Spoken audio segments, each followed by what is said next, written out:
Cindy. I'm in Victoria Inc. Hello, my name is Cindy. I'm in Victoria Inc. Australia Incorporated. I haven't done a video on this channel, which got a couple of bans in a row for over a month now. I did make a backup account. Some people found it and others didn't. I'm hoping that you'll connect with me on that channel as well, profile or whatever account, for, you know, when this one gets closed down again. What did I forget? The date. Today is the Wednesday the 2nd of March, and it is 20 past 10 in the evening. I'm going to try to keep it really short this time. Who am I addressing? I'm addressing everybody who talks about community, everybody who thinks it's one of those nice words and gets a warm fuzzy feeling inside them when they hear it, and the people who use it as an argument. I used to teach children and teenagers and adults to use it in their essay writing as an argument.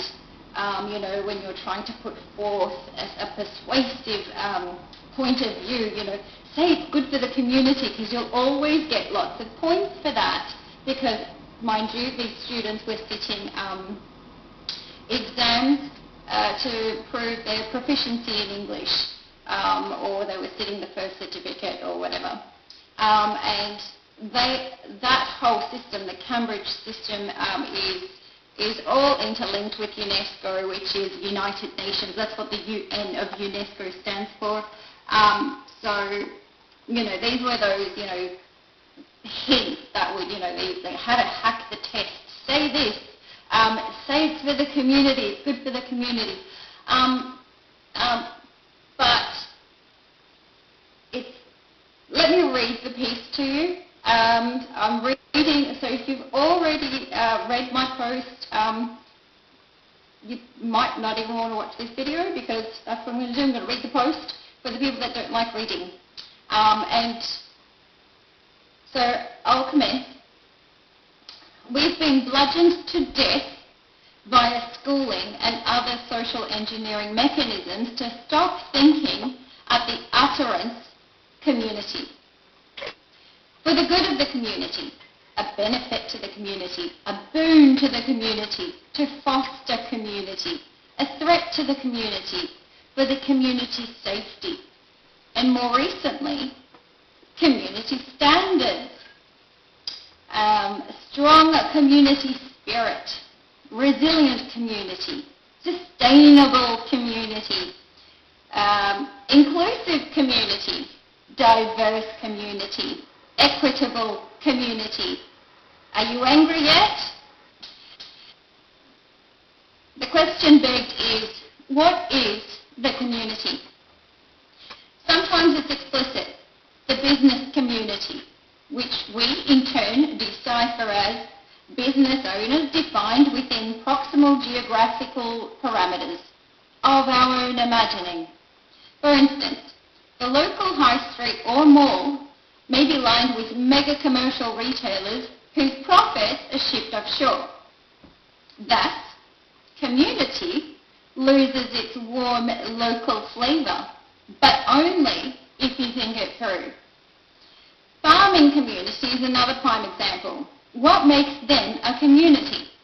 Do they coordinate with each other? Do lemon growers have dinner with cattle graziers? Why use the term community at all? It adds nothing to meaning. Just call them farmers. Or does it make a difference? It's a social engineering construct, propaganda, neuro-linguistic programming designed to make people feel a sense of obligation to a group to which they are ostensibly a member. I'm going to repeat that bit. That's a really important, like the crux of the argument I'm making. It's a community is a social engineering construct, otherwise known as propaganda, otherwise known as neuro-linguistic programming, designed to make people feel a sense of obligation to a group to which they are ostensibly a member. Are you a valued member of the community? Do you have evidence of reciprocity on a personal level? Reflect on your local municipality. Consider rubbish collection, parking, getting approval to add a bathroom to your house. The local council goes out of its way to make you comfortable and to bring you prosperity, right? Or perhaps we can talk about the schooling community, making life a breeze. How about the policing of your community that devotes 99% of its manpower to either collecting revenue or intimidating the hell out of the people for pre-crime? You know, you're going to get fined, we're going to catch you, you know, don't do this, don't do that, don't park here, don't speed, don't drink, you can't even drink a beer in a park in Victoria.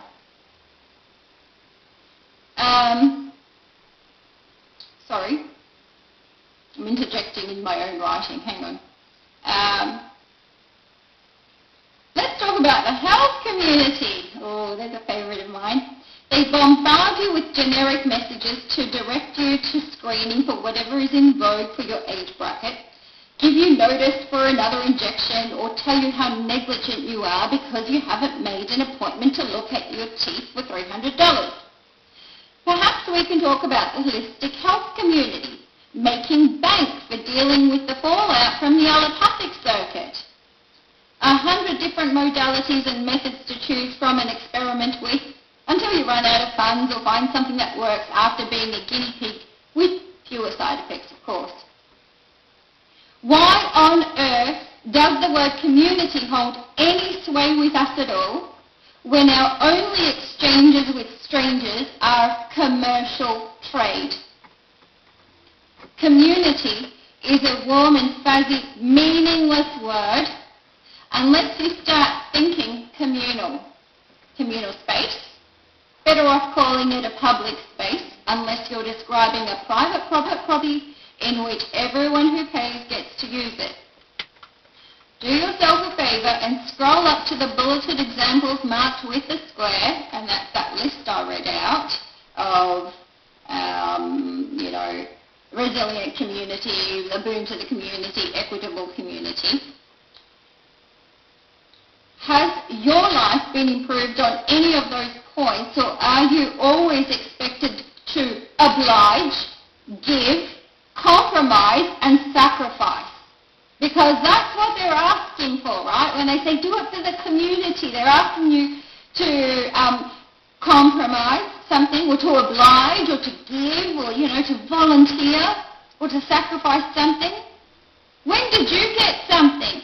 Like, aren't you a member of any community? Can you cite an example? Which group or community did that for you without financial incentive? Where's this diatribe heading? I would kind of like to ask each individual dissenter, every resistor who reads this or who hears this, to stop using a term we've been brainwashed to think means something it doesn't. The word you're looking for is a verb and a noun, which makes it versatile. What the solutionists are describing we ought to do is network, or create a network, so we can trade our wares, produce and skills. Most of us have never, ever been interested in sharing a bathroom or kitchen with strangers. That it may come to that, for strictly survival purposes, is not in dispute. However, do not expect that there won't be a proprietor to whom you must answer. In plain English, communal settings don't mean freedom. There are other people's rules to follow, ones that will be said to cater to the community of random people residing there. But the truth is this: he who owns sets his rules. Community is a word form of common and commune, from which communism is derived. Together, shared, not owned, are all synonyms. The new and improved version of slavery is called communitarianism, derived from community. The synonym is others. You might ask, which others? The answer is other people. You know, that group, but not you. Communitarianism is about owning nothing, sharing everything, abandoning individual rights and claims, and handing them to others. We are a network of individuals. We ought to network if we wish to exchange or trade. We are not obligated. We are not looking for new masters. And I have linked to this post quite a few of my own pieces and also some podcasts and other people's work regarding communitarianism, because it's really important that people get this word communitarianism into their vocabulary whilst they extract community from their vocabulary. Because, community, there's only so much we can take of this horseshit. And it's really important to understand what is happening when we use it and when it's being used against us. So I shall limit, I really do want to talk about other things. Why is it, maybe I need to frame it just a little bit more. So everybody knows Klaus Schwab, right? So he's like the managing director, the founder of the World Economic Forum. He's got that thick German accent. And his penultimate book was called The Great Reset. We all know we're going through the Great Reset, right? Build back better. One world order, centralized government / corporations, because they're in bed together this time. And that's why we can't call it communism or fascism, because it's both together, melded. We're going to call it communitarianism because that's what it is. So his second last book was called The Great Reset, but his newest book is called The Great Narrative. And they even had a conference over in the United Arab Emirates, I believe, just a few months ago. The Great Narrative, the great story. They're going to tell you a story. Why are they telling you a story? Because that's how humans make sense of the world. That's why you love Netflix. That's why we love movies. That's why we play computer games. That's why we read bedtime stories to children. A coherent story makes the world coherent. There's a reason why something happened, or there's a reason why there was, this consequence happened. That's what all those fables are about. They're about teaching children to understand, large concepts through a story. One of the best stories for our time is The Emperor's New Clothes.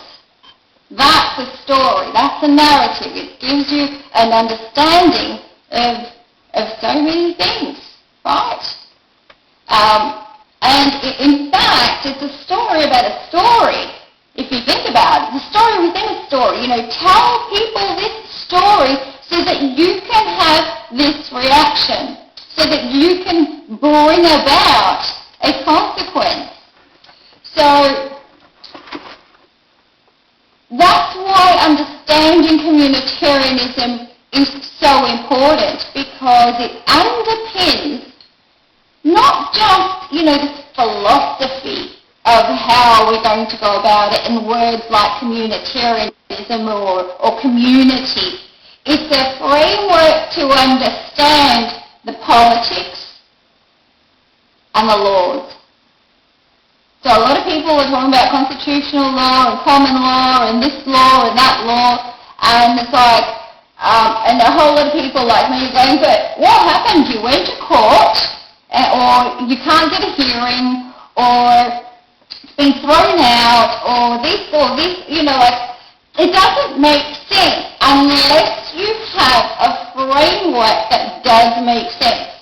And that framework of communitarian law, which is superseding all of our constitutional laws at the moment, is that we are putting the community, that arbitrary nothing word, which is just others but no one ever, okay? We're putting the community above the individual. And this is why this is the reason for getting a vaccine or wearing a mask. Like, you're not doing it for you, you're doing it for the others, you're doing it for the community. We are placing the community above your health, whether you like it or not. But who is that community? Did you ever see a community of individuals going, yeah, you're going to wear that mask for me, you're going to take that vaccine for me? No, it was a story on television. So it is really important to understand these obscure concepts, or what seems like an obscure concept. It's not that obscure, it's been made obscure. Just like my page gets dumped and bloody censored and shadow banned, and so does yours. Yet other people's don't, and these really major platforms, for some reason, they don't get censored. But anyway, there's a reason. They control the gadgets, they control the information flow. They do not want you understanding the framework so that you can't put the pieces of the puzzle together by yourself. So that when you've got framework, when you have foundations, it doesn't matter what they throw at you, whether it's, war in Russia now and the Ukraine, or it's Omicron, or it's whatever it is, you know how you've got a blueprint. You can the steps that are going to be taken. You know the plans. You can backchain it. You can reverse engineer pretty much anything if you understand the grand plan. So I know how fucking obscure this word is, but community isn't obscure. It's in every second sentence you fucking hear. Whether you're watching the television, or you're reading The Great Reset, or The Great Narrative, or you're reading something that came home from your children's school, or something from the university, or something from the hospital, or something at your workplace, your corporate workplace, talking about all this inclusivity bullshit. What does it mean? Get the framework.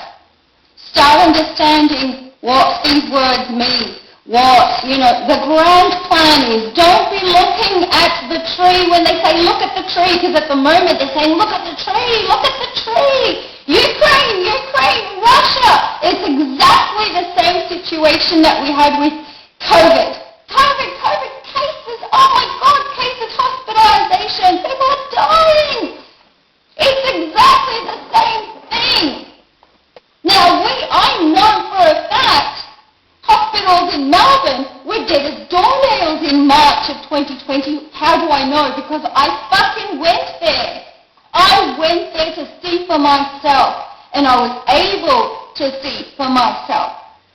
3 hospitals, all within walking distance of where I used to live. Now, Ukraine, I can't get there. I cannot get to the border there. But I've been watching the mainstream lies for so long that I know this. When they are saying, look here, look here, look here, look here, there's a reason so that you don't look over there. I've never been into undermining people's deaths or wars or anything of the sort.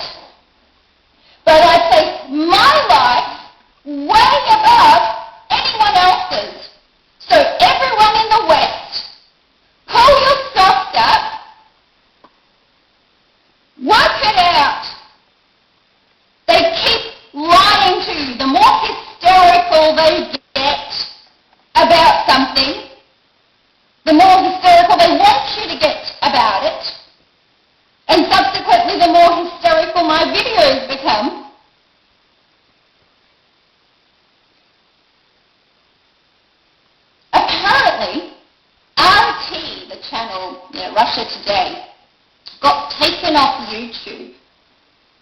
So I went to Google before I started this live. I went to Google and put RT, and it comes up.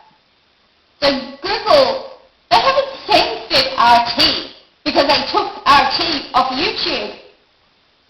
They just gave RT the biggest boost ever. They did exactly the same thing they did with Joe Rogan and that baloney Malone guy. They said, oh my God, they deplatformed Joe Rogan because of Malone. And everyone went, oh my God, I'm going to watch this episode. People that have never heard of fucking Joe Rogan or Malone, all of a sudden they're talking about censored stuff that's everywhere, that you can just go to Google and it's the first hit you get. They haven't censored RT if it's the first thing that comes up in Google when you put RT in.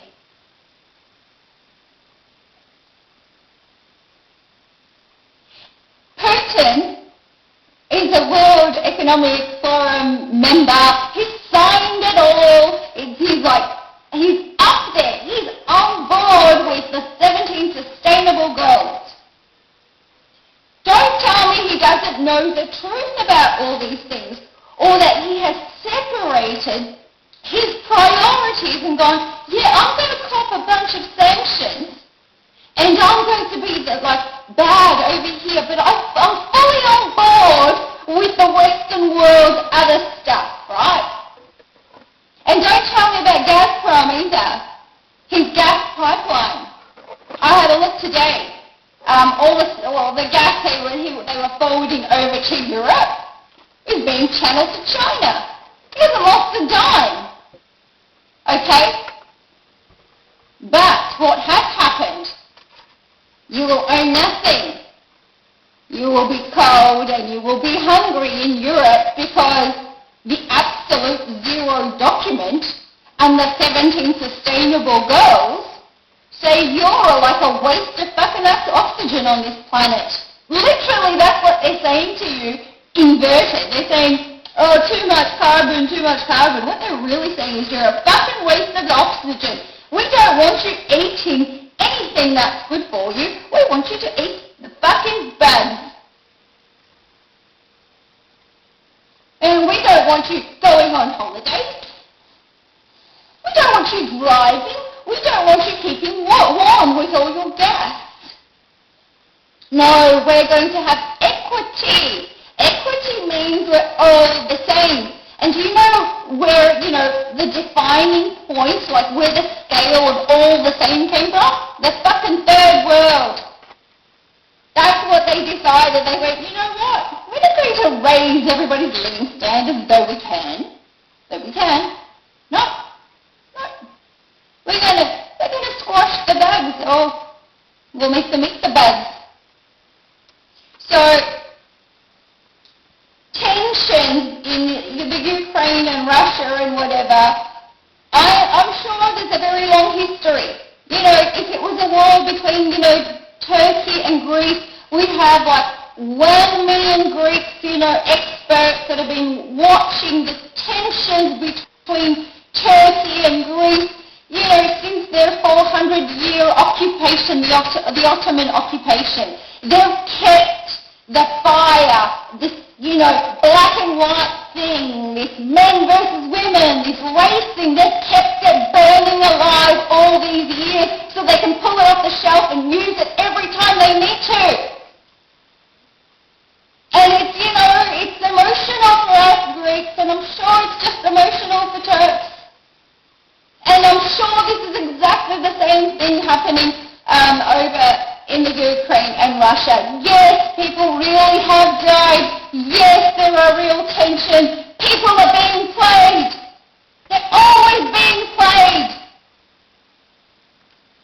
How come we didn't have enough big war on TV during COVID? Why? They're about to take your food off the plate. You're not going to have a car to drive in.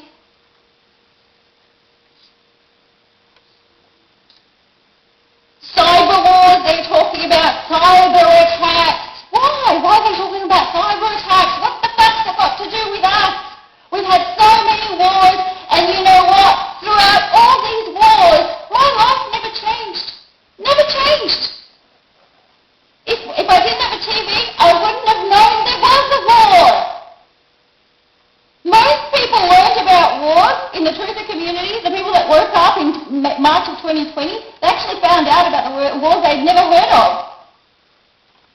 Because they didn't bother putting them on the TV. Because they had no impact on your life. The only people that kind of looked at that stuff were, financiers and stuff, financial advisors. No one else gave a shit. They could do their normal shopping. They could do their normal activities. Everything was normal. There was no reason to take any interest whatsoever. The reason it's on TV now is because they're going to use it to scapegoat all the shit they're going to bring. And all that shit, they've written it in those books. All of it. Look at the United Nations 17 Sustainable Goals, and you will see somehow this Ukraine-Russia episode is going to excuse everything on the... Sorry about that small pause. Thank you, Meta and Facebook, for the small pause.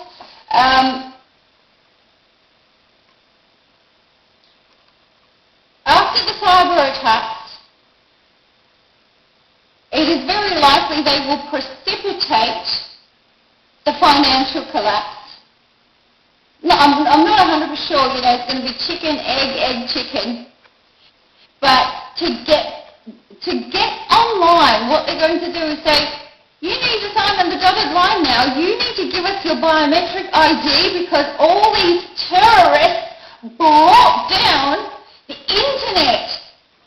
And people went hungry and people died because of, terrorists on the internet and hackers.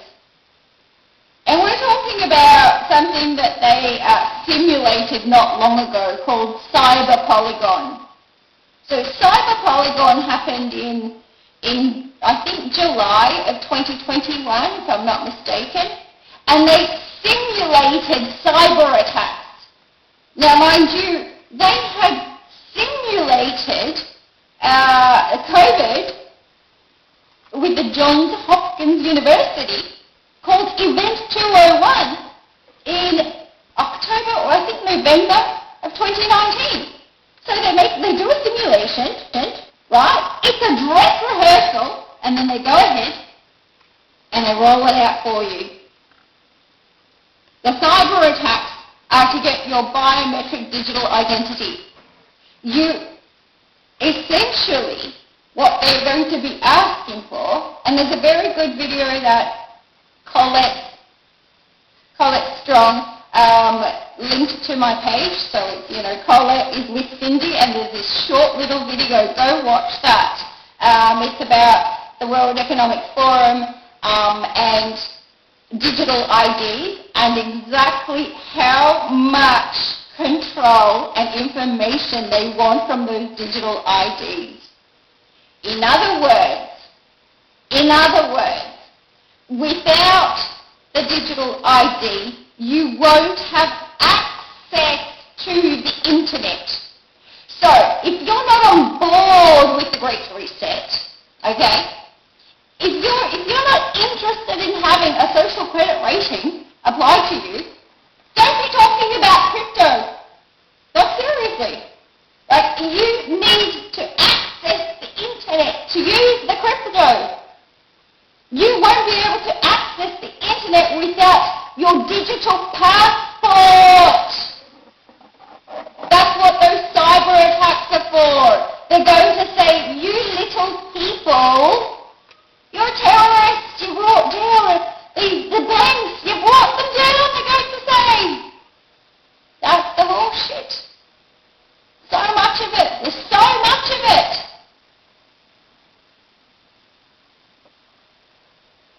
That war is going to explain the energy crisis. It's going to explain the people starving in Europe. It's going to excuse them freezing to death. And it looks like it's going to be a cold winter. Lots of cold winters. Who said it? Was it Biden? Dark winter, cold winter, some bullshit. Haven't they been preparing us for El Nino for years? And, we've stopped calling it, global warming, we're calling it climate change so that we can excuse the flooding, the engineered flooding, the engineered bushfires, the engineered earthquakes, because this is Gaia, right, paying us back because, we drove 2 kilometres more than we should have. Just like COVID, Omicron, Delta, they were counting up the deaths, or they weren't even counting the deaths, they were counting up the cases in the hospitals. They're going to be counting the deaths due to climate change.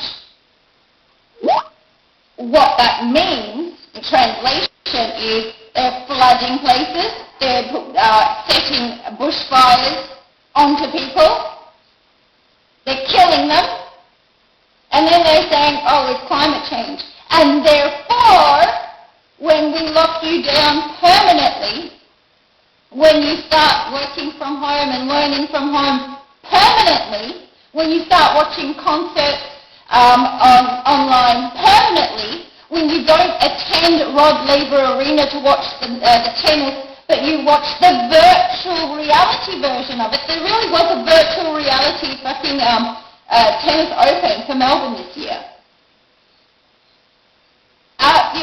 Don't ask why.